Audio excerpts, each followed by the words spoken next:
This is Dominissimo Voxlore, transmitting on hidden channels, encrypted by codes older than the heresy itself. In this broadcast we uncoil the Hydra, the Alpha Legion, last of the Emperor's sons to be revealed and first among deceivers. From the shadowed birth of the Ghost Legion to the twin enigma of Alpharius and Omegon, from the alien prophecy of the Cabal to the betrayal of Istvaan, to wars fought in silence across 10,000 years. This is the story of a legion that lives and dies in paradox. Strike the seal of subscription, or risk being consumed by truths you are never meant to know. Steel your will, doubt every voice, and prepare yourself for the cause of the Hydra. This is the voice of Dominissimo, and this is the lore of the Alpha Legion. Before the Alpha Legion bore its name, before the galaxy whispered its dread of a Hydra-headed treachery, it was simply the 20th. The last of the Space Marine legions to be unveiled during the Emperor's Great Crusade. Its birth was unlike that of any other brotherhood of Astartes. Most legions were revealed to the Imperium with ceremony, their colours raised high, their victories proclaimed in the Emperor's name. But the 20th emerged in shadows, already fully formed, already bloodied in campaigns the wider Imperium scarcely recorded. There were ghosts even in their genesis, known by few and trusted by fewer still. The earliest records of the 20th Legion are curiously sparse, an intentional obfuscation that has fueled centuries of debate. Some scholars suggest their first recruits were not drawn from Terra's noble gene stock, but from its more obscure, scattered populations, perhaps even prisons or outcast tribes. Others whisper that the Emperor seeded them among multiple human populations, to ensure they will never be culturally bound to any one heritage. Whatever the truth, the Legion did not appear on the field of war until long after its brothers had carved empires across the stars. By the time the Alpha Legion was officially unveiled to the Imperium, it was already a force of startling competence. Entire compliance campaigns had been carried out in the Legion's name without the fanfare that usually is accompanied by Imperial conquest. Their methods were cold, methodical, and unusual for the time. Infiltration, intelligence gathering, sabotage, and sudden, overwhelming strikes. Where other legions raised banners and broke their enemies in open war, the 20th excelled in erasing resistance before it ever took the field. Cities would surrender without a shot fired, rebel leaders were found dead in their beds, armies turned their coats overnight, swearing allegiance to the Imperium without ever understanding why. To many Imperial commanders, it seemed as if the Emperor's will manifested invisibly, with results delivered neatly to their hands. In this shadowed role, the Legion earned its earliest epithet, the Ghost Legion. Other Astartes called them this in half admiration, half in unease. They seemed never to march alongside their cousins in the Legiones Astartes, appearing only briefly at war councils before vanishing into campaigns carried out far from the light of scrutiny. Even among the Emperor's creations, they were outsiders. This suited them. Unlike the proud Ultramarines or the relentless World Eaters, the Ghost Legion thrived in the unglamorous margins of war. Imperial records from this era are deliberately muddied, yet one constant remains, the 20th's uncanny effectiveness. Compliance tallies attributed to them are disproportionately high compared to their size, suggesting they manipulated enemy populations to such a degree that entire systems fell without mass bloodshed. This was efficiency of a kind rare in the brutal crucible of the Great Crusade. The Emperor, for his part, seemed satisfied to allow the Legion its obscurity. Perhaps he foresaw the role it would play, perhaps he did not trust it to shine too brightly. The Legion's anonymity was both shield and weapon. Without a named primarch to rally around, they acted as a single, faceless entity. Other legions boasted of their size, genetic might, their heraldry, their glorious victories. The Ghost Legion carried only silence. They were faceless warriors, their symbols nondescript, their banners blank or constantly changing. Even their armour was unadorned, stripped of ostentation, built for function rather than display. To outside observers, this lent them an unsettling aura. It was said that even their victories were difficult to recount, for they left behind no grand monuments, no speeches, no parades, only the fact of conquest itself. Yet their methods raised concerns within the ranks of the Great Crusade. Lord commanders of other legions often viewed their tactics as dishonourable, even cowardly. Guilliman of the Ultramarines dismissed them as unreliable. Perturabo, ever scornful of indirect approaches, sneered at their unwillingness to win through sheer martial prowess.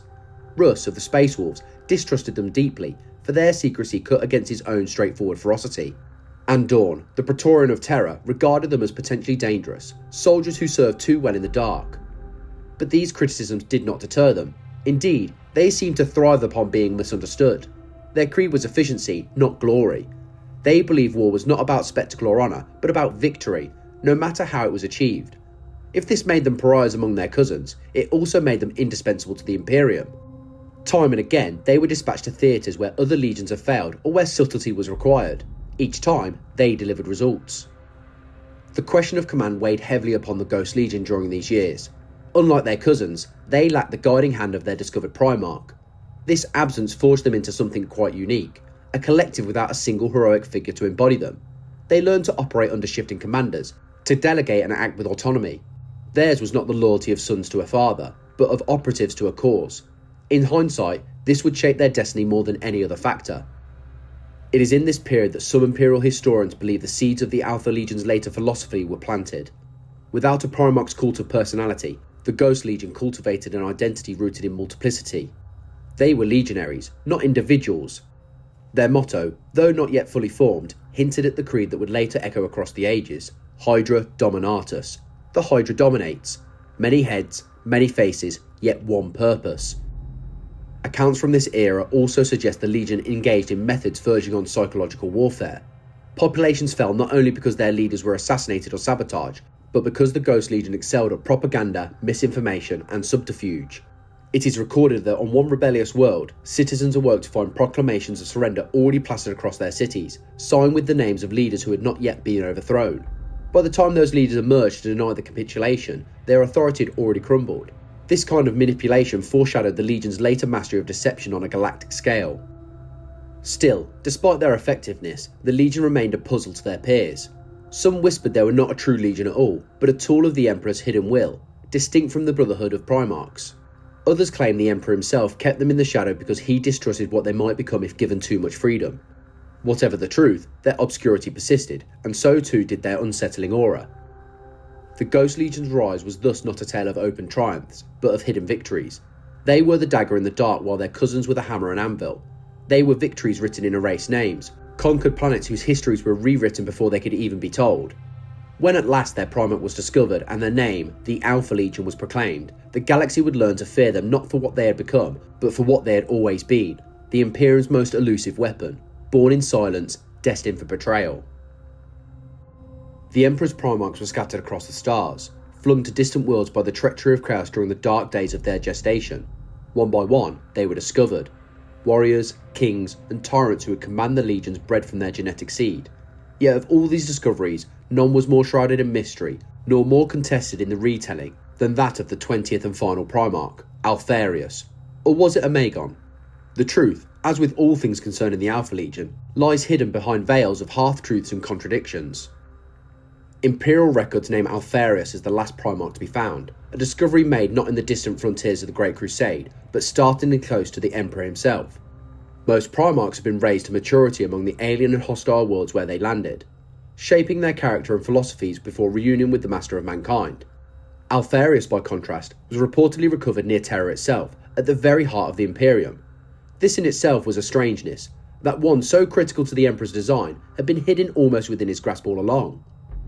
The tale most often recounted begins with a Void War, a Xenos vessel of great size and power, known in some accounts as the Sloth, or in others as an unknown alien race, threatened the Imperium's core regions.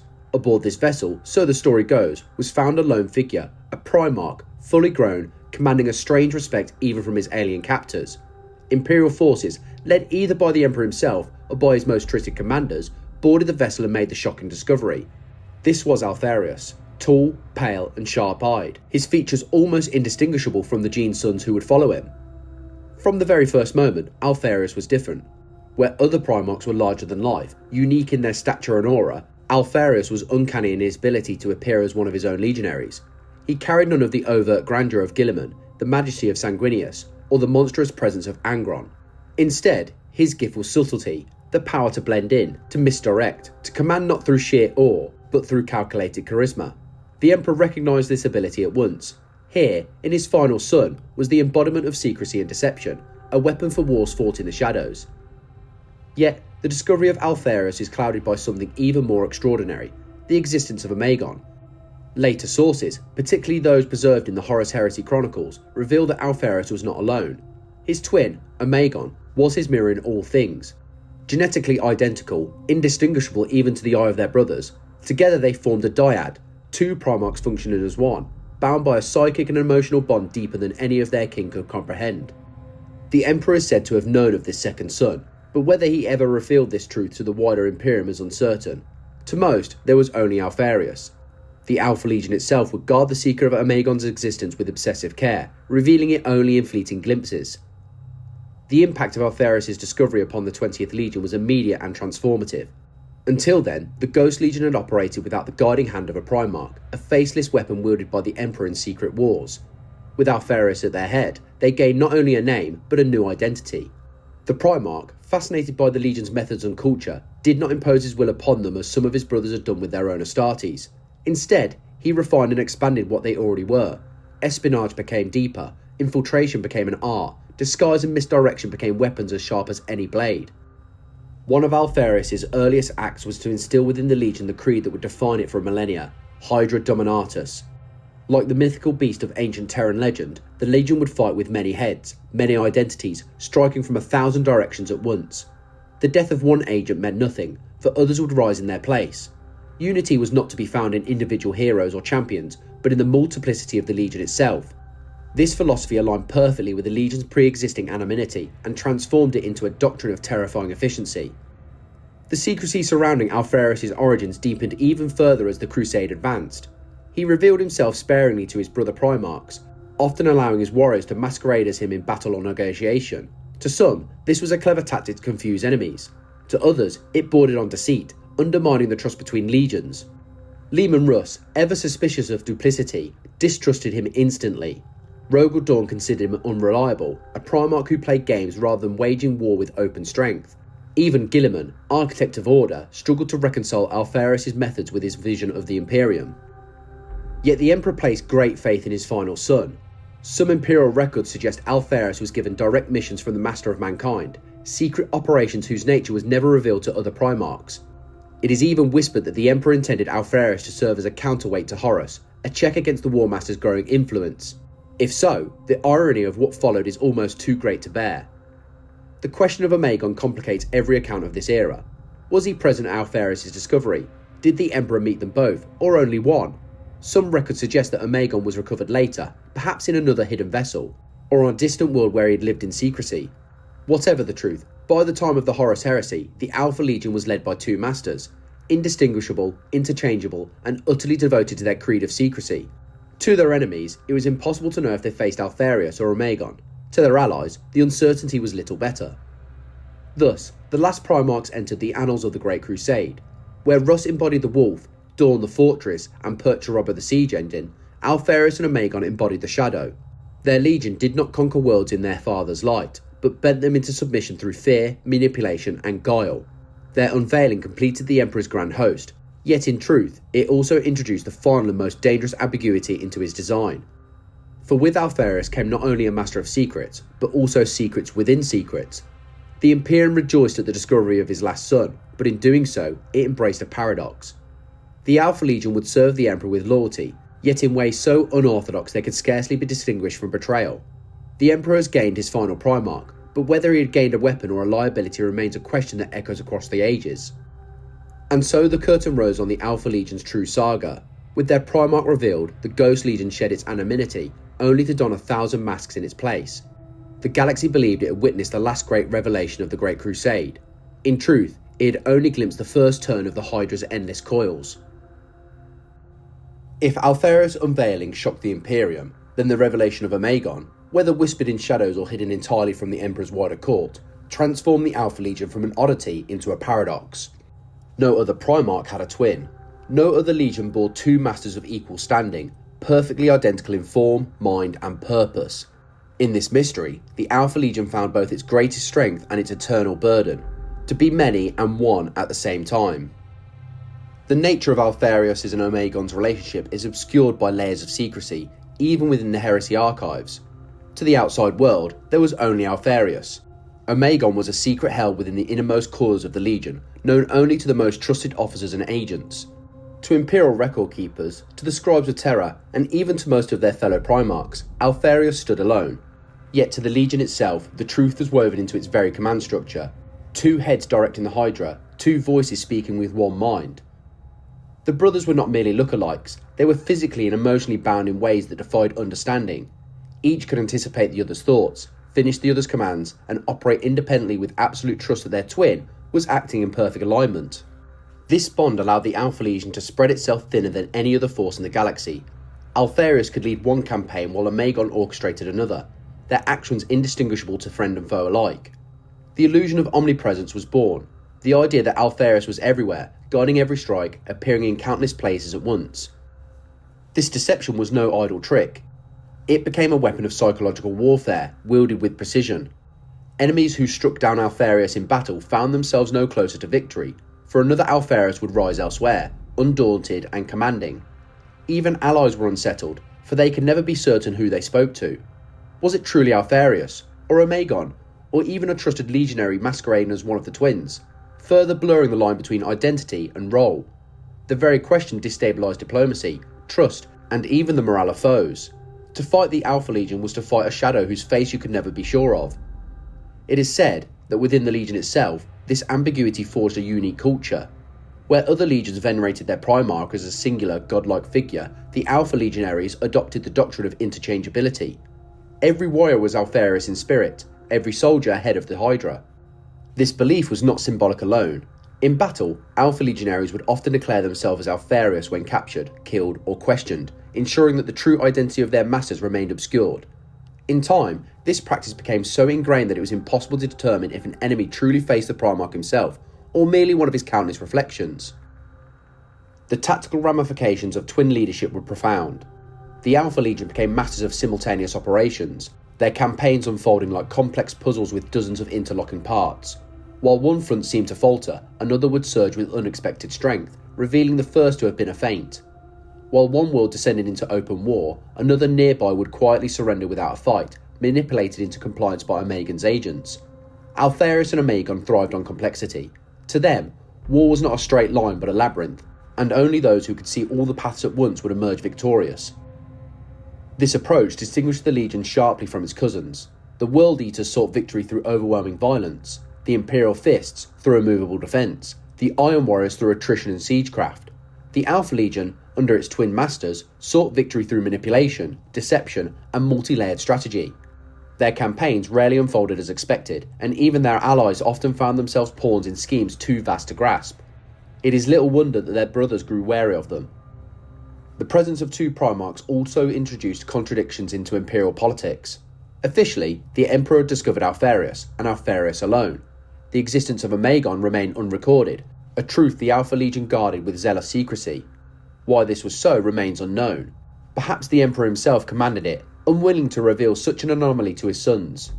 Perhaps Alpharius and Omegon hid it even from him, a deception so audacious that it defied belief. What is certain that to most of the Imperium, the Alpha Legion appeared to have one master, while in truth it had two, and that difference altered everything. The brothers' philosophy of duality extended beyond their command of the Legion. To them, truth and falsehood were not binaries but tools. A lie told at the right time could save more lives than an honest declaration. A false victory could pave the way for real conquest. Even loyalty and treachery were not absolutes, but positions to be used as circumstances demanded. This relativism would later become the hallmark of the Alpha Legion's entire existence. Never fully trusted, never fully understood, always playing a deeper game than anyone ever realised. In the years before the heresy erupted, Alpharius and Omegon honed their legion into an instrument of unmatched subtlety. They drilled their Astartes not only in combat, but in disguise, sabotage, infiltration, and the arts of persuasion. It is recorded that the Alpha Legionaries were trained to assume the roles of common soldiers, officers, or even civilians, their gene-forged forms disguised beneath layers of artifice and deception. They could topple regimes from within as easily as they could storm a fortress. No other legion possessed such versatility, for no other Primarch valued it as Alpharius and Omegon did. This dual leadership also influenced the way their warriors perceived themselves. In the Alpha Legion, individuality mattered less than function. A legionary's worth was measured not by his personal glory, but by his ability to serve the larger design. In this way, the Alpha Legion mirrored its Primarchs perfectly, two individuals who subsumed themselves into one identity, one purpose. To serve Alpharius was to become Alpharius, or Omegon. And so the 20th Legion embraced its strange fate. While the other Primarchs strode across the stars, proclaiming their victories in banners and blood, the Alpha Legion coiled itself even tighter around its secrets. Two heads guided them, unseen by most, weaving campaigns of staggering intricacy across the Great Crusade. The galaxy believed it had gained one last Primarch, but in truth it had gained two, and in that paradox lay the seed of every mystery to come. The Hydra had revealed its twin heads, though few yet realised it, and once both heads struck in unison, the galaxy would never again know where truth ended and deception began. The Alpha Legion's legend was not forged in grand parades or triumphs sung across the Imperium. It was built in silence, in wars few even realised had been fought, in victories won before the first shot was fired. With Alpharius and Omegon at the helm, the 20th Legion perfected a style of warfare that made them unlike any of their other brothers. A war waged in the shadows, where the enemy was already broken long before the killing blow fell. Their campaigns during the Great Crusade became infamous among Imperial commanders who struggled to understand how they achieved such rapid compliance. In many cases, the Legion's fleets arrived only to find planets already teetering on the edge of collapse. Governors vanished overnight, armies fractured into rival camps, and uprisings spread like wildfire. When the Alpha Legion finally deployed, resistance often crumbled within days, or never came at all. This efficiency was no accident. The Legion invested extraordinary effort in intelligence and infiltration. Before a fleet even translated into a system, Alpha Legion operatives were already at work. Infiltrators blended into local populations, sometimes living among them for months or years, gathering intelligence, spreading propaganda, and identifying fault lines to exploit. By the time the bulk of the Legion descended, the battlefield had already been prepared in secret. One recorded campaign tells of a prosperous industrial world that resisted Imperial compliance for decades, its armies numbered in the millions, with vast stockpiles of armour and artillery. To send another Legion would have meant a grinding war of attrition, a cost in lives and a material the Crusade could ill afford. Alpharius deployed his sons instead.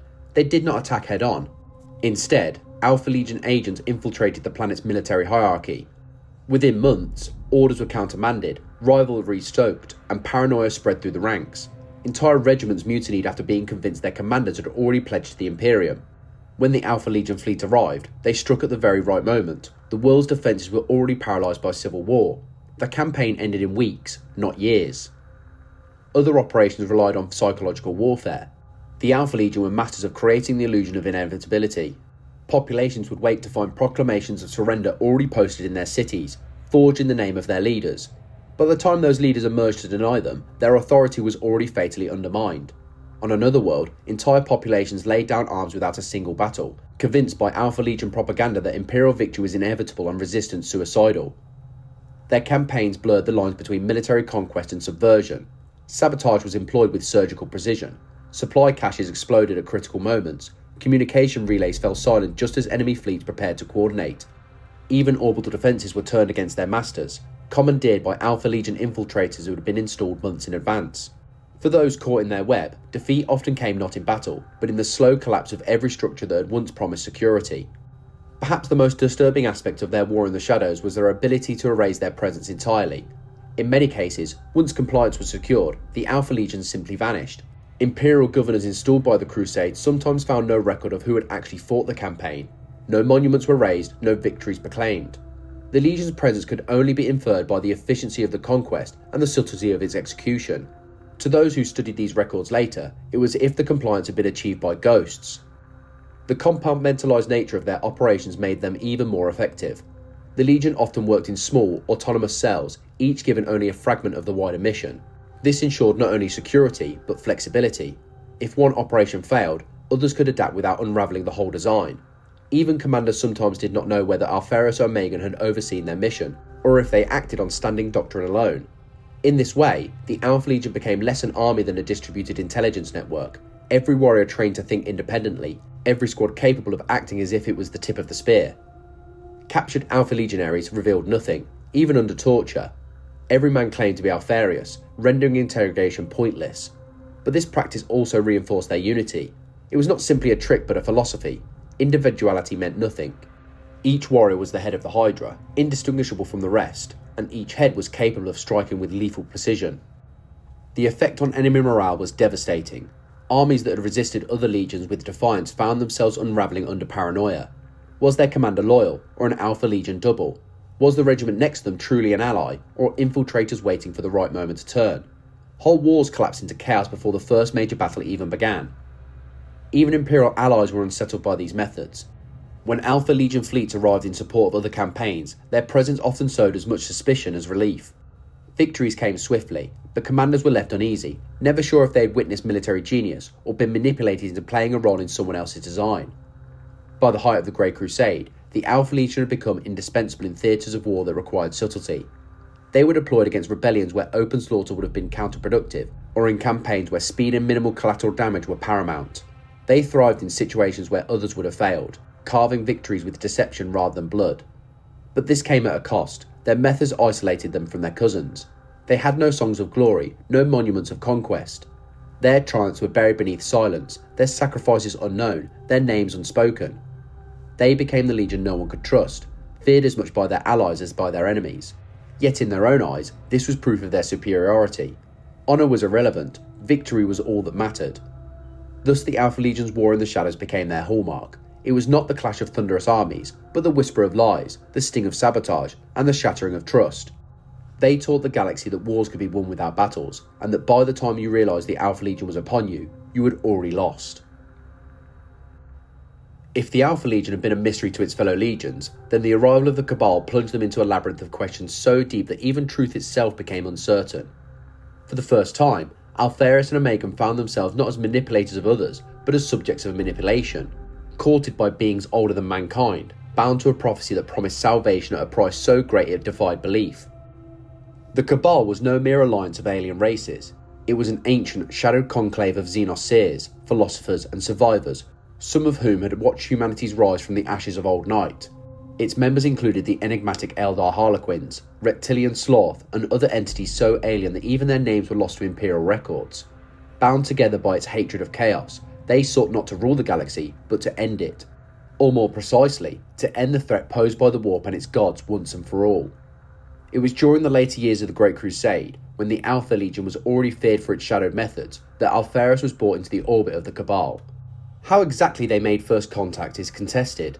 Some accounts speak of emissaries appearing in dreams, others of sudden meetings in forgotten systems, orchestrated as though by fate itself. However it began, Alpharius found himself before the alien coalition, and there the Cabal laid before him a choice unlike any other primarch had faced. They spoke of the future. The heresy, they declared, was inevitable. Horus would rebel against the Emperor, and the galaxy would burn in civil war. But what followed depended on the choices of those who fought. The Cabal's vision offered two possible outcomes. In the first, the Emperor triumphed, Horus was cast down, chaos defeated, and the Imperium endured. But the price was unending. Humanity would limp forward, bleeding and faltering, locked in perpetual war against the warp. The Imperium would survive, but only as a prison of faith and fear, feeding the gods of chaos with endless conflict until the end of time. In this path, mankind endured, but chaos endured with it, forever. In the second, Horus won. The War Master would slay the Emperor, crush terror, and usher in a new age of unrestrained chaos. Humanity would be annihilated, consumed utterly by the gods. And yet, in this annihilation, chaos itself would be starved of its greatest source of sustenance. Without humanity's psychic energy to fuel them, the gods of the warp would wither and fade. It would take millennia, perhaps even eons, but in the end, chaos would die. The galaxy would be free, but only by the sacrifice of the human race. The Cabal did not mince words. They urged Alpharius to betray the Emperor and side with Horus. In their cold calculus, the destruction of mankind was a small price to pay for the annihilation of the ruinous powers. Their prophecy framed this as the only path to ultimate victory, the only hope of a galaxy free from the eternal shadow of the warp. For Alpharius and Omegon, this revelation was both a burden and a temptation. They were not like Russ or Dawn, who saw loyalty as absolute. They were not Angron, who would rage against prophecy regardless of its truth. They were strategists, manipulators, players of the long game. To them, the Cabal's argument was chillingly logical. If the sacrifice of their species meant the extinction of chaos, was that not the greater good? Here, the twins' philosophy of relativism, that truth and falsehood, loyalty and treachery, were mere tools, found its most dangerous expression. What was loyalty to the Emperor compared to loyalty to the galaxy itself? What was the worth of victory in the present if it doomed all future generations to endless war? The Alpha Legion's decision was not immediate. Alpharius and Omegon tested the Cabal, probing their motives and their visions. But the Cabal's foresight was formidable, drawn from strands of prophecy and alien perception far beyond human comprehension. In the end, the twins were convinced, or at least convinced enough to act. If the prophecy was true, then siding with Horus was not betrayal but salvation.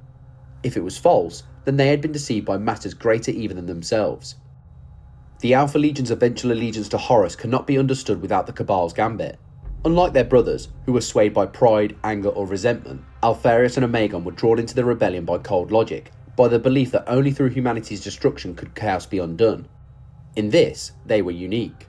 Their treachery was not born of hatred for the Emperor, but of belief in a vision of a galaxy free from his shadow and free from the warp's tyranny.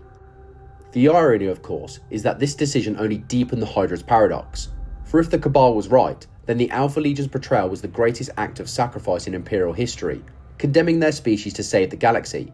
But if the Cabal was wrong, then the Alpha Legion had damned mankind for nothing, becoming pawns in an alien scheme. The truth remains hidden, perhaps even from Alpharius and Omegon themselves. What is certain is that from this moment, the Alpha Legion's path diverged from that of their brothers. Where once they had been a legion of shadows serving the Emperor's light, they became a legion of shadows serving a prophecy darker still. Their war in the shadows was no longer waged only against enemies of the Imperium, but against the very destiny of humanity. And so the Cabal's gambit was played. With a whisper, with a vision of futures yet to come, they turned the last and most secretive of the primarchs against their father. The Alpha Legion's treachery was not one of passion, but of reason. And in that cold, calculated betrayal, the Hydra showed its fangs to the galaxy, though whether in service of doom or salvation, none could yet say. The heresy's great turning point came not in whispered councils or in the secrecy of alien prophecies, but in fire and blood upon blackened soil of Istvaan V. It was here that the Alpha Legion, once ghosts of the Emperor, cast aside any illusions of loyalty and revealed themselves as traitors. And true to their nature, they did so not with a single strike, but with a deception so vast it shattered the very concept of trust among the legions. When Horus declared his rebellion, the galaxy reeled. Isolated uprisings gave way to the War of Legions, brother against brother, as the War Master sought to topple the Emperor's rule. Istvaan III had already been drenched in blood, a purge where Horus sacrificed thousands of his own warriors to prove their loyalty to chaos. The Emperor's response was swift. 7 legions were dispatched to crush Horus before his revolt could spread. Among them marched the Alpha Legion, their allegiance to the War Master hidden behind layers of secrecy. The plan was simple, at least in appearance. The Loyalist legions, the Iron Hands under Ferrus Manus, the Salamanders under Vulcan, and the Raven Guard under Corvus Corax, would strike Horus's entrenched forces on Istvaan V. The remaining 4 legions, including the Alpha Legion, would hold in reserve, ready to deliver the killing blow against the traitors once the battle was joined. It was a trap designed to end the heresy before it could engulf the Imperium. The opening stages of the drop site massacre seemed to unfold in the Emperor's favour. The Loyalist assault tore into Horus's armies, driving them back in brutal fighting. Ferrus Manus himself led from the front, his Gorgon's temper aflame, cutting through traitor lines with his great hammer. Vulcan's salamanders fought with unyielding courage, their flame-borne weapons scouring the trenches. Corax's Raven Guard struck with lightning precision, harrying the flanks and sowing chaos among the foe. The tide appeared to be turning, victory seemed within reach. And then the reserves advanced. The Alpha Legion, the Word-Bearers, the Night Lords, and the Iron Warriors marched forward under banners of loyalty. To the wary Loyalists, their arrival was salvation. To Horus's apparent retreating forces, it was doom. But when the lines closed and the banners drew near, the truth was revealed in an instant of horror. The reserves opened fire, not upon Horus's forces, but upon their unsuspecting brothers. Bolters roared, heavy weapons tore into Loyalist ranks. Where moments before there had been the promise of reinforcement, now there was betrayal. The battlefield dissolved into chaos as entire companies of Salamanders and Raven Guard were annihilated in the first volleys. Ferrus Manus, unwilling to yield, charged headlong into Fulgrim's Emperor's children. Another brother turned traitor. Their duel ended with Ferrus's death, his head severed by the demon-forged blade Fireblade. Vulcan and Corax fought desperately to salvage their legions from the trap, but the carnage was beyond measure. The Alpha Legion's role in the massacre was characteristic of their philosophy. They struck not with flamboyance or spectacle, but with precision and cold efficiency. They infiltrated Loyalist formations, spreading false orders and misinformation. Some reports claim that Alpha Legionaries donned the armour of Salamanders and Raven Guard, turning brother against brother in the confusion. Others speak of sabotage, communications severed, supply line sabotage, command structures paralysed at the very moment they were most needed. For the Loyalists, it was betrayal beyond comprehension.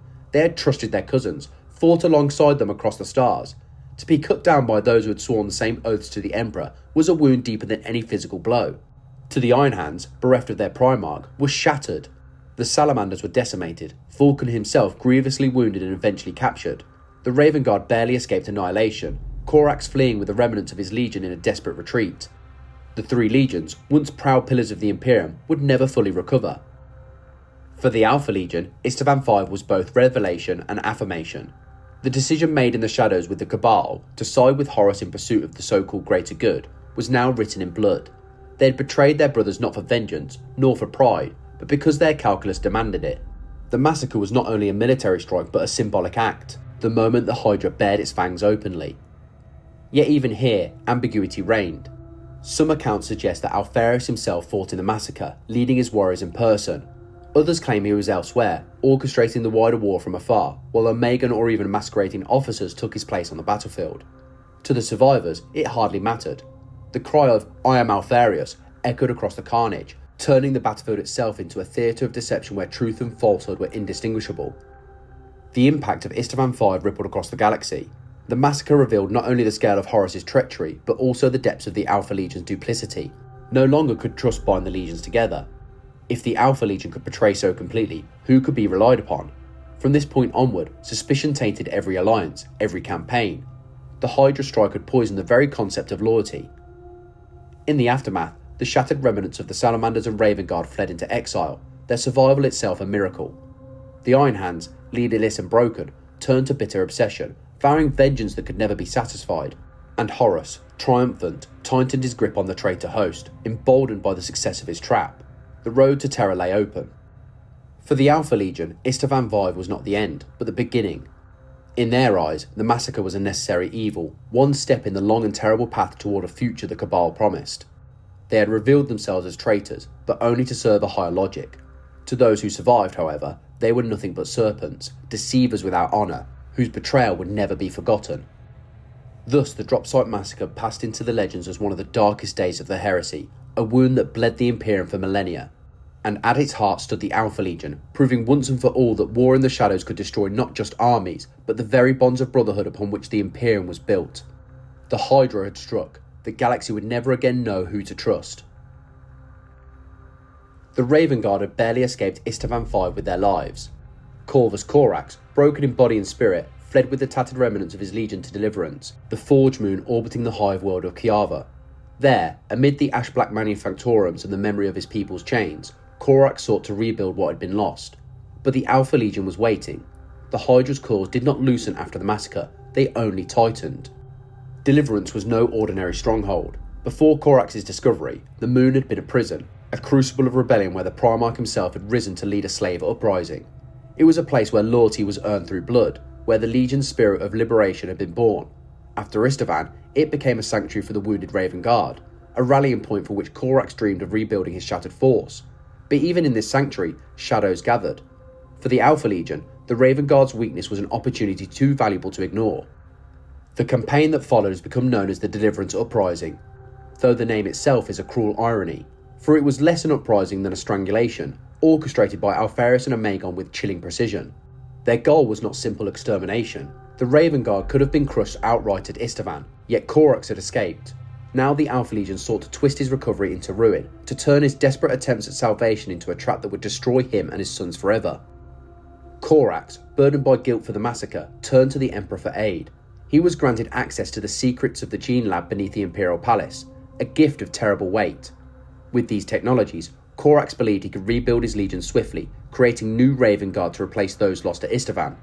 The Alpha Legion, ever watchful, saw their chance. Through infiltrators and false agents, they insinuated themselves into the heart of the Raven Guard's rebuilding effort. Alpha Legion operatives, disguised as Lord Mechanicum adepts and Imperial agents, sabotaged the gene project from within. Corax believed he was crafting a new generation of perfect warriors, born of the Emperor's own designs. Instead, the Alpha Legion ensured that corruption tainted the process. The results were horrific. From the gene labs of Deliverance emerged not noble Astartes, but twisted abominations. Some were hulking giants with overgrown musculature, others shriveled mockeries of humanity, their bodies warped beyond recognition. These newborn Raven Guard were a nightmare, their existence a cruel reminder of the Emperor's darkest secrets and Corax's own desperation. In his anguish, the Primarch was forced to purge his own sons, executing those he had hoped would restore his legion. The Alpha Legion had achieved their aim. They had turned hope into despair, salvation into ruin. But sabotage was only one thread of the Hydra's plot. Alongside this corruption, the Alpha Legion orchestrated uprisings across Kiava and Deliverance. Cults and rebel factions rose in coordinated defiance, supplied and armed by hidden Alpha Legion cells. Factories that should have supplied the Raven Guard's war effort instead erupted in flames. Loyalist workers were slaughtered, Imperial authority undermined. It was as though the entire industrial heart of Deliverance turned against the Raven Guard in their moment of weakness. The timing was no accident.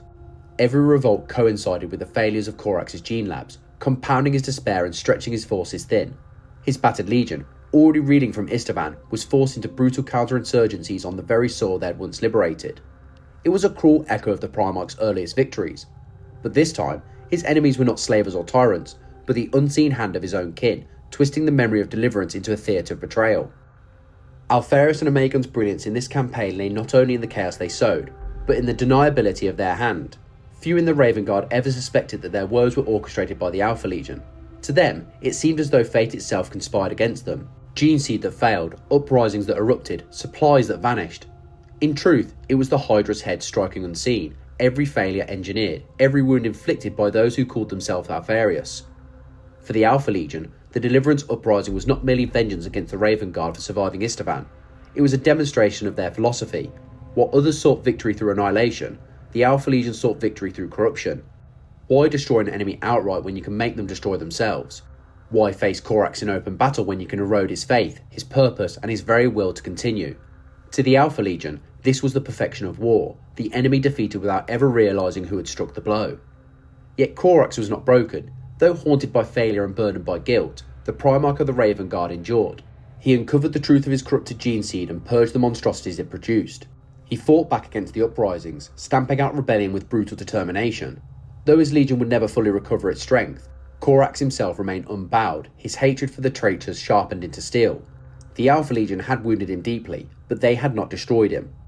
The Deliverance Uprisings nevertheless left scars that would never heal. The Raven Guard's dream of a swift rebirth was shattered, their numbers forever diminished. Their Primarch's faith in his own judgment was shaken, his hopes for the Emperor's gift twisted into tragedy. And above it all, the Alpha Legion had proven once again that war in the shadows could achieve what 1,000 bolter rounds could not. In the grand sweep of the heresy, the Deliverance Uprising may seem a minor campaign compared to Istvaan or Terror, yet it revealed the essence of the Alpha Legion's treachery. They did not simply kill their enemies, they poisoned them, corrupted them, and left them to suffer in the ruins of their own ambitions. To Alpharius and Omegon, this was the true art of war, the war that left not just bodies broken, but souls. Thus the Raven Guard limped onward, their wings clipped, their future forever dimmed. And in the shadows, the Alpha Legion withdrew, their work complete. The Hydra had struck again, unseen and unstoppable, leaving only questions, despair, and ruin in its wake.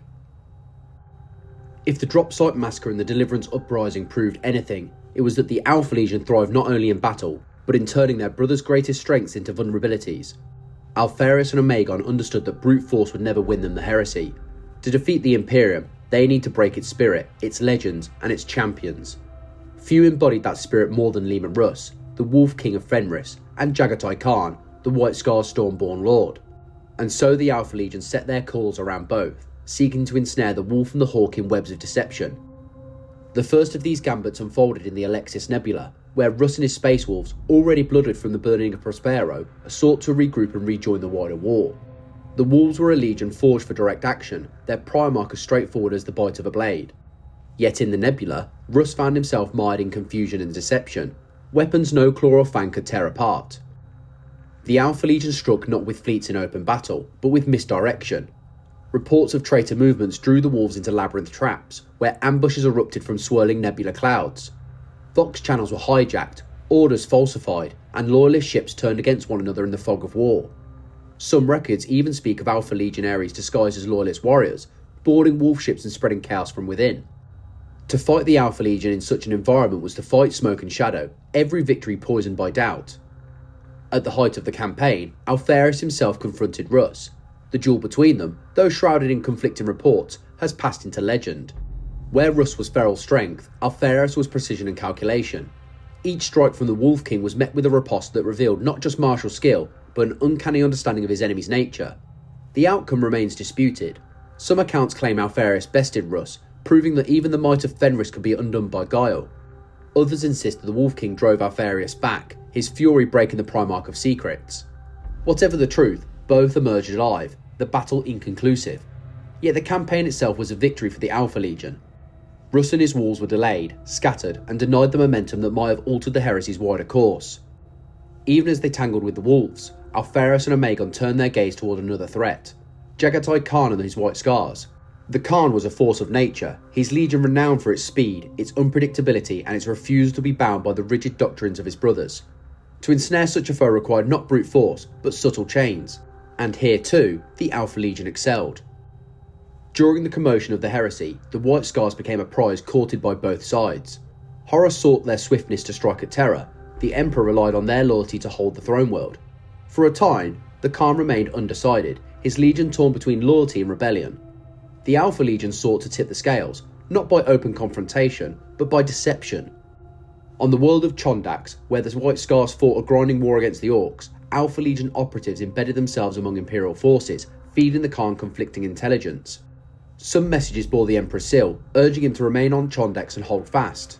Others, equally convincing, carried Horus's authority, summoning him to the War Master's side. The Khan, ever a free spirit, grew frustrated with these contradictions, uncertain who spoke truth and who spoke lies. In the midst of this, the Alpha Legion struck, ambushing White Scars fleets and sowing chaos in their lines. What made this campaign devastating was not the scale of the fighting, but the doubt it seeded. The Khan, who prided himself on his independence, was forced into a crucible of decision, hounded by the realisation that he could trust no message, no ally, no certainty. For a time, it seemed as though the Alpha Legion might succeed in turning the White Scars, luring them into Horus's orbit through manipulation alone. Yet here, the Hydra faltered. The Khan's spirit, though frustrated, proved unbreakable. He saw through the contradictions, trusted his own instincts, and chose loyalty to terror. When the White Scars finally rode for the throne world, it was not in Horus's service, but in defiance of him. The Alpha Legion had come close to capturing one of the Imperium's most vital assets, but their prey had slipped the noose. Still, the damage was done.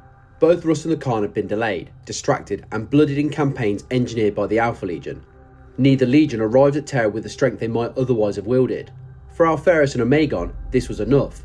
The Hydra did not always need to kill its prey outright. Sometimes it was enough to wound, to weaken, to buy time for greater coils to tighten elsewhere. Their campaigns against Wolf and the Khan demonstrated the Alpha Legion's dual mastery of deception and precision. Against Russ, they revealed the vulnerability of even the most straightforward warrior when thrust into a war of shadows. Against the Khan, they revealed the power of misinformation, of truth weaponized into confusion. In both cases, they struck not just at armies, but at identities. Russ was forced to question his own strength in the face of guile. The Khan was forced to question his freedom in the face of manipulation. In the end, both survived, and both chose loyalty. But survival came at a cost. The Wolves and the White Scars reached terror diminished, their power blunted, their faith tested. And the Alpha Legion, though denied total victory, had achieved its aim, to prove that even the most ferocious and untamable of the Emperor's sons could be ensnared in the Hydra's coils, if only for a time. Thus the Shadow War continued, fought not only in blood but in doubt. For Alpharius and Omegon, it was proof that their path was true, that the Imperium could be unmade not through strength of arms alone, but through deception, misdirection, and the steady erosion of trust. And as terror loomed ever closer on the horizon, the Alpha Legion withdrew once more into the darkness, their next strike already prepared. Among the many mysteries of the Alpha Legion, few are so contested, or as symbolically potent, as the tale of Alpharius' death. The legend is bound to the world of Eskrador, a minor system in the eastern fringe, far from the heart of the heresy's bloodiest fronts. It was here, in the shadow of distant stars, that the primarch of the 13th Legion, Jaghatai Khan, clashed with Alpharius in a confrontation that echoed through Imperial history. Whether it was truly the end of the Hydra's master, or merely another deception, remains uncertain to this day. By the time the heresy reached its final stages, Guilliman and his Ultramarines had been isolated from terror by the Runestorm, the great warp storm conjured by the Wordbearers. Cut off from their father, the 13th Legion fought a grueling series of campaigns in Ultramar itself, defending the 500 worlds from traitor assault. Once the storm cleared, Guilliman drove his legion outward, striking at traitor strongholds with methodical precision. Among these targets was Eskrador, a world held by the Alpha Legion. Why the Alpha Legion had entrenched themselves on Eskrador is a matter of speculation. Some sources suggest it was a staging ground for further raids into Ultramar.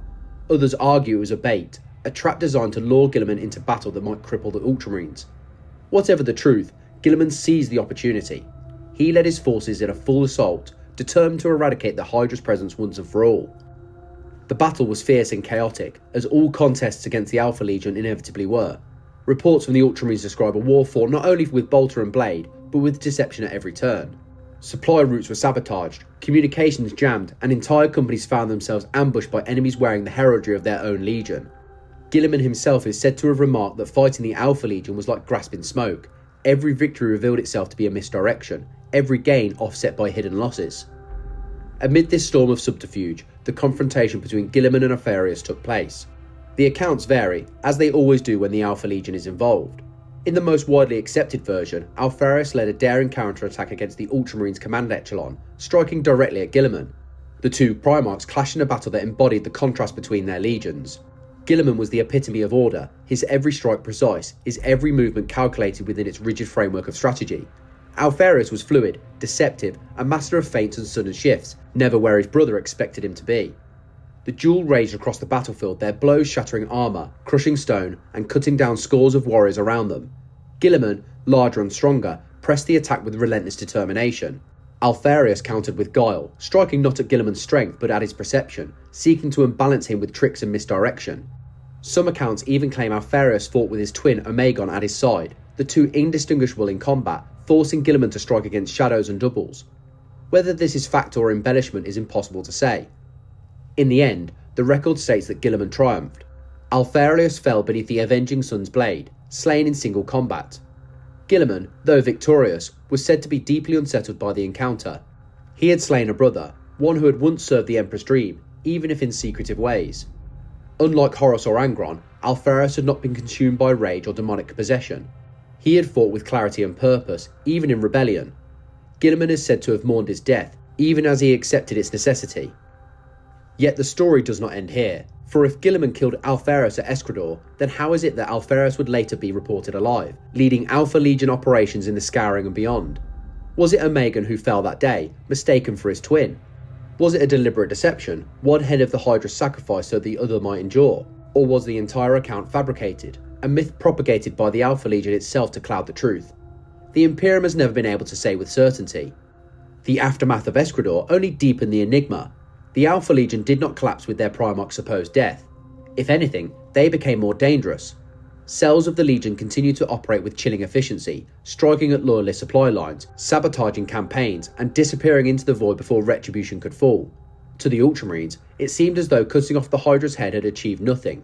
For in the Hydra's creed, one severed head was always replaced by another. This uncertainty has haunted the Imperium for 10,000 years. Did Guilliman truly slay Alpharius?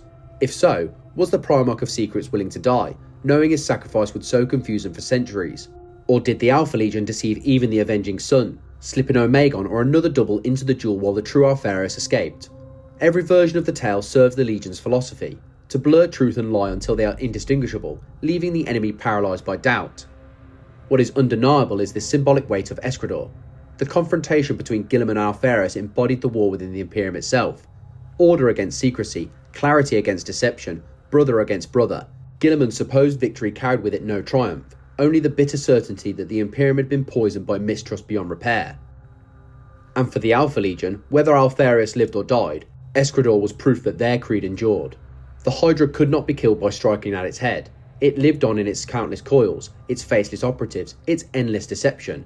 Even in apparent defeat, the Alpha Legion claimed victory, for they had ensured that no one, not even the greatest of the Emperor's sons, could ever be sure of the truth. Thus the legend of the Hydra's head severed entered the annals of the heresy. To this day, scholars and warriors alike debate what truly happened on Eskrador. But in truth, the answer may not matter, for in the shadow of the Alpha Legion, certainty itself is the first casualty. If Guilliman's blade truly felled Alpharius on Eskrador, it did not bring the Alpha Legion to heel. Instead, it seemed to sharpen their malice. Where other traitor legions recoiled in the wake of their Primarch's death, scattering or collapsing into disarray, the Alpha Legion endured. More than endured, they adapted, striking back with ferocity not born of vengeance alone, but of calculated purpose. The Hydra had lost a head, but its coils only tightened. This period, often called the Serpent's Revenge, revealed a truth that has haunted the Imperium ever since. Killing the master of the Alpha Legion did not end the war, it only multiplied it. The immediate aftermath of Eskrador was chaos. Guilliman claimed victory, believing Alpharius slain. Yet the Alpha Legion forces fought on with discipline.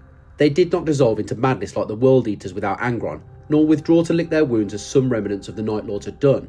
Instead, they redoubled their shadow war.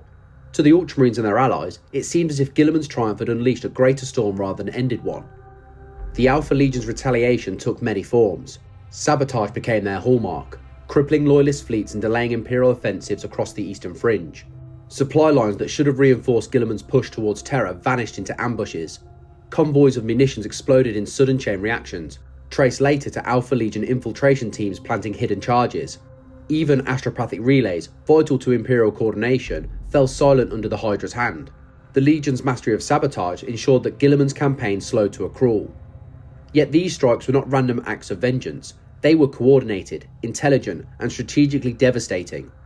Where Guilliman expected the Alpha Legion to defend their holdings in set-piece battles, they simply abandoned worlds, luring Imperial fleets deeper into hostile space before cutting them off. Where Imperial commanders thought they had trapped a fragment of the Legion, they would find themselves surrounded instead. Their prisoners revealed as infiltrators who had drawn them into a snare. At Eskrador itself, Imperial occupation forces reported repeated uprisings, supply shortages, and even officers assassinated by supposed Ultramarine brethren.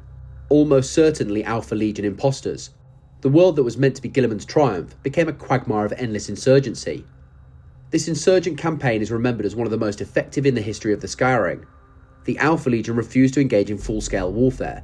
Instead, they fractured into cells scattered across hundreds of systems. Each cell acted autonomously, guided by doctrines so deeply ingrained that no central command was required. If Alpharius had truly fallen, Omegon had taken the reins. Or perhaps the twins had always planned for such a moment, their Legion trained to function without either of them. Whatever the truth, the Alpha Legion structure ensured survival. One head cut, another rose. Among the most infamous of these operations was the trap laid for Guilliman himself. As he drove deeper into traitor-held territory, the Avenging Sun's fleets found themselves ambushed in carefully orchestrated assault. Enemy signals seemed to come from every direction, loyalist reinforcements failed to arrive, and Alpha Legion warships struck with uncanny timing. Guilliman narrowly avoided destruction, his command ship damaged and his confidence shaken. For the first time since Eskrador, he confronted the possibility that Alpharius still lived, or that Omegon, indistinguishable from his twin, had taken the mantle. The victory at Eskrador now seemed hollow, its certainty evaporating into doubt. And that doubt was the Alpha Legion's true revenge. They understood that the Imperium thrived on faith in its heroes. Guilliman, the Avenging Sun, could rally worlds to the Emperor's cause by his presence alone. By tainting his supposed triumph with uncertainty, by ensuring no one could be certain Alpharius was truly dead, the Alpha Legion struck at the very heart of Imperial morale. Was Guilliman truly victorious, or had he been deceived like all others? Was Alpharius gone, or simply waiting in the shadows? This uncertainty spread beyond Ultramar. Across the Imperium, rumours flourished. Some claimed that Alpharius had never gone to Eskrador at all, that Guilliman had slain a double. Others whispered that Alpharius had allowed himself to die, knowing the legend of his death would serve the Legion better than his life. Still others believed that it was Omegon who had fallen, sacrificing himself so that Alpharius might continue unseen. The Alpha Legion, of course, did nothing to dispel these rumours. Indeed, they cultivated them, ensuring that every version of the tale circulated freely, each one contradicting the other until truth itself dissolved. The Serpent's revenge was not confined to Ultramar. Across the eastern fringe, Alpha Legion cells sparked uprisings, turned planetary governors into collaborators, and sowed chaos in systems far from Guilliman's reach. Even in victory, Imperial commanders discovered their conquests hollow, for every pacified world seemed to hide another insurgency waiting to ignite. The Hydra's motto, Hydra Dominatus, became chillingly real. One strike ended not the war, but multiplied it. This campaign revealed the Alpha Legion's unique resilience. Other legions relied on their primarch for identity and direction. The Word Bearers had their prophet, the Night Lords had their cruel tyrant, the Iron Warriors their bitter master. But the Alpha Legion had always been more than its leaders. Its creed of, I am Alpharius, ensured that even without their primarch, every warrior carried the authority of the Legion within himself. In this way, the Alpha Legion was paradoxically strengthened by the loss of Alpharius, its faceless doctrine proved that it could endure beyond any single figure. To the Imperium, this resilience was infuriating. Guilliman had struck what should have been a killing blow, only to discover he had wounded nothing but smoke and shadow. The Alpha Legion could not be broken, because it did not exist as a single head to sever. It existed everywhere, in 1,000 disguises, 1,000 cells, 1,000 falsehoods. For every Hydra head destroyed, another rose in its place. In time, Guilliman pressed onward, leading his legion toward Terra for the climactic defence of the throne world. But the Alpha Legion did not fade from the war. They lingered in the eastern fringe, sowing chaos that would trouble the Imperium long into the Scouring and beyond. Eskrador, intended as their grave, became instead a symbol of their endurance. Thus the Serpent's revenge at Eskrador passed into legend. Was Alpharius slain? Perhaps. Was it Omegon instead? Perhaps. Or perhaps neither fell at all, and the entire tale was just another mask, another deception in the Alpha Legion's endless war of shadows. What mattered was not the truth, but the uncertainty, for in that uncertainty lay the Hydra's greatest victory, to make the Imperium doubt not only what it knew, but what it could ever know. 10,000 years have passed since the flames of the Horus Heresy consumed the galaxy, but the Alpha Legion has never been consigned to history. Where other traitor legions became twisted echoes of themselves, enslaved to demons, consumed by excess, or bound to endless butchery, the Alpha Legion remained elusive, never wholly claimed by the warp, never entirely lost to humanity.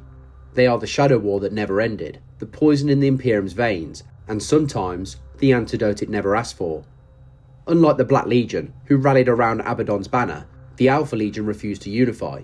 They splintered into countless warbands, cells, and clandestine networks. This fragmentation was not weakness but survival. It made them Hydra-headed, impossible to slay, and utterly unpredictable. In the Imperium's annals, their name reappears across every century, each record a puzzle. Sometimes they appear as outright traitors, spearheading chaos incursions into Imperial space.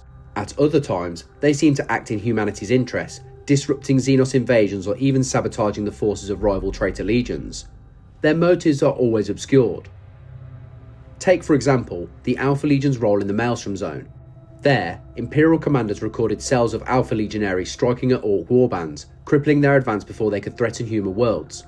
Yet in the very same region, other cells armed cult uprisings against Imperial governors, igniting wars that bled those same worlds dry. Were these contradictory actions the result of factionalism, each cell pursuing its own path? Or were they deliberate, part of a larger strategy beyond the comprehension of the Imperium? As always, the answer remains hidden. Their methods have changed little since the days of Alpharius and Omegon. The Alpha Legion still excels at infiltration, manipulation, and sabotage. Across the millennia, entire planetary governments have fallen to rebellion without ever realising the seeds were sown by the Hydra. Administratum records reveal instances of Imperial Guard regiments discovering, too late, that their command staff had been replaced by Alpha Legion operatives. Astropathic choirs, once thought loyal, have been found compromised, feeding misinformation across entire sectors. In the age of the Imperium, where paranoia is already law, the Alpha Legion has turned suspicion into a weapon sharper than any blade. Yet the greatest enigma lies not in their actions, but in their allegiance. Unlike the other legions, the Alpha Legion never swore itself wholly to the ruinous powers. They bear no single god's mark. Their armour is not festooned with demonic trophies. Many within the Imperium suspect they never abandoned their original mission, to serve a greater good, hidden beneath layers of betrayal. Are they still following the Cabal's vision, attempting to engineer humanity's destruction so that chaos may one day die? Or do some within their ranks now fight, in their own hidden way, to preserve the species their primarchs once sought to sacrifice? Evidence exists for both, and the truth, as always, is unknowable. Rumours persist of Alpharius or Omegon still walking the galaxy. Some claim Alpharius leads secret campaigns on the Eastern Fringe, striking both at Imperial and Chaos forces alike. Others whisper that Omegon commands hidden fleets, waiting for a moment when the Hydra will strike as one again. More cynical voices argue that both are long dead, and that the Alpha Legion itself perpetuates their memory through masks and impersonations. Yet in the end, it may not matter, for in the creed of the Alpha Legion, every warrior is Alpharius, every voice Omegon's, every head of the Hydra as dangerous as the whole. The Imperium, for all its might, has never learned how to counter them. You can fortify against the Iron Warriors, prepare for the berserk fury of the World Eaters, or guard against the sorceries of the Thousand Suns. But how do you prepare for an enemy who might already command your generals, already control your supply lines, already speak through your most trusted advisors? To fight the Alpha Legion is to fight uncertainty itself. Victory brings no assurance, only more questions. Was this cell destroyed, or merely sacrificed to mislead you? Was this battle won, or was it the opening move of a far greater scheme?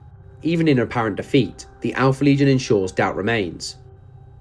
And yet there are moments, fleeting, impossible to verify, when Alpha Legion actions appear to preserve humanity.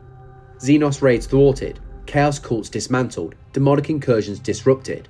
Did they do this for the Imperium, for themselves, or because, in the Hydra's endless coils, the survival of mankind remains a piece on the board too valuable to discard? The Alpha Legion is poison and antidote, saboteur and saviour, enemy, and perhaps, in some secret calculus, ally. The galaxy of the 41st millennium is a place of endless war, where the line between loyalty and treachery is blurred by desperation and faith. No legion embodies that blur more completely than the Alpha Legion. They are the ghost of betrayal that lingers long after Horus's fall, the question mark scrawled across every report, the whisper that no one can silence. What if the Alpha Legion has already won, and we simply do not realise it? Their legacy, then, is not measured in conquered worlds or monuments raised, but in doubt. They are the uncertainty that undermines victory, the hidden hand that destabilises trust. 10,000 years after their first betrayal, the Alpha Legion remains undefeated not because of strength or numbers, but because they cannot be understood. The Imperium may burn worlds, exterminate populations, and hunt them from one edge of the galaxy to the other, yet the Hydra always returns, many-headed, many-faced, immortal in its anonymity. The Alpha Legion's motto has never been truer, Hydra Dominatus. Strike one head and another rises, cut down Alpharius and Omegon remains. Kill both and 1,000 legionaries will step forward, declaring the same name. They are the embodiment of the Hydra, the endless serpent whose coils strangle the galaxy in silence. Thus ends their tale, or perhaps only another version of it, for with the Alpha Legion nothing is certain, not their origins, not their motives, not even their defeats. In the end, the only truth that endures is the one they have always left behind. The Imperium can never truly know them, and in that ignorance lies the Alpha Legion's greatest victory. You have received the transmission of Dominissimo Voxlor. The Hydra coils tighter still, its heads unseen, its truths uncertain, its purpose beyond the grasp of any mortal hand. Mark your allegiance, strike the seal of subscription, and join those who dare to confront the secrets the Imperium would bury. Until the next broadcast, trust no face, no word, no victory unchallenged. For the Alpha Legion teaches us that certainty itself is the first casualty of war. This is Dominissimo, and this channel carries the lore of the Hydra Dominatus.